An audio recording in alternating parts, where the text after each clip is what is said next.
so many on the left are afraid to call China a threat, or you're xenophobic if you call China a threat because of money, because of business, whether it's the film industry, whether it is the NBA, whether it is any major company, because of the business interests they have. So they look past the other way on the human rights violations, the imprisonment, mass incarceration, concentration camps of Muslims in China.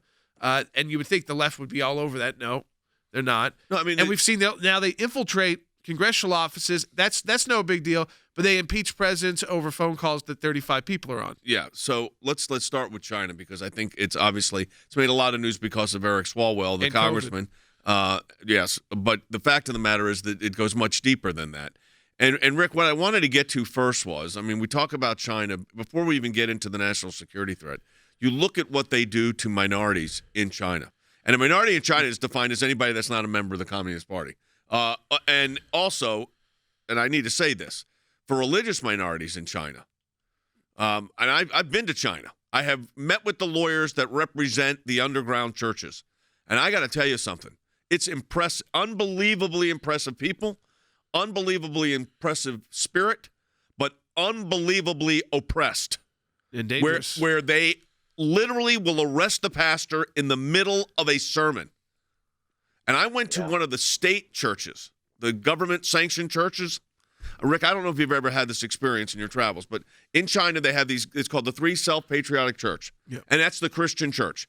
And the pastor's sermon, when it began, I'm listening to it translated, obviously, is a good sermon. The importance of the gospel, helping the poor, Jesus. I mean, it was good.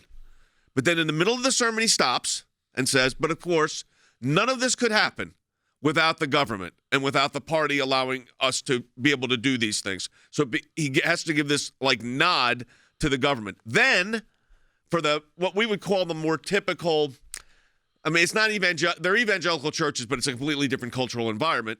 They are worrying about, they're looking at the door to their houses or their office buildings where they're meeting to make sure the police aren't going to come in. Yeah, because all being monitored. Horrible human rights abusers. I mean, unbelievably. So it's like when we the Iranians, that's another one. They throw a pastor in jail, they throw gays off of buildings, and this administration is going to start negotiating. But let's focus first on China. Looking at the threat, I got that off my chest. China bothers me because we've done work there, Rick, for years. And these people go through it. It's horrific. Yeah, look, I've spent 8 years at the UN dealing with the Chinese and the spying and the duplicity. You hit it right on the head, Jay. We've got a huge problem, a growing problem with China. And it's not just in politics, it's in academia. You and I have talked a lot about how our work can really penetrate into academia and the Chinese influence there at all of our schools. That's something that I'm looking forward to doing in the new year with you. Look, we as Christians right now are feeling the brunt of COVID, and we're feeling like we can't express ourselves and that we don't have the ability to go to church and worship the way that we want to. But imagine being in a place like China or in a place like Iran. This is where your religion is completely taken away from you. You have to hide it. You've got no religious freedom. We have to, as Christians in the United States, continue pushing our government to make a firm stance, to understand that we can't just look the other way on China's human rights abuses. We've seen what China secrecy and communist China secrecy can do to the entire economy of the world. Not just our economy, but every single economy around the world has been impacted by COVID-19. The secrecy of the communist Chinese ways is why we are in this dilemma. They were not honest with us up front, and we all know because the U.S. intelligence agencies collectively sent out a statement, a rare statement, saying that China is where COVID-19 originated.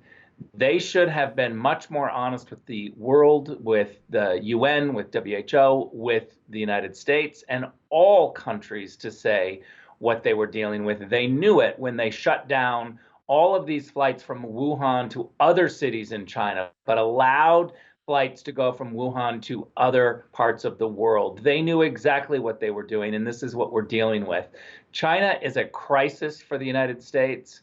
We must really push our government. And in this next year, it's going to really be incumbent upon Christians and activists to make very clear that we cannot have a country like China that is doing all sorts of business with American companies, systematically having human rights violations and abuses. That is just unacceptable. And I think that we're going to have to get a louder voice to make clear that working with China and looking the other way is unacceptable.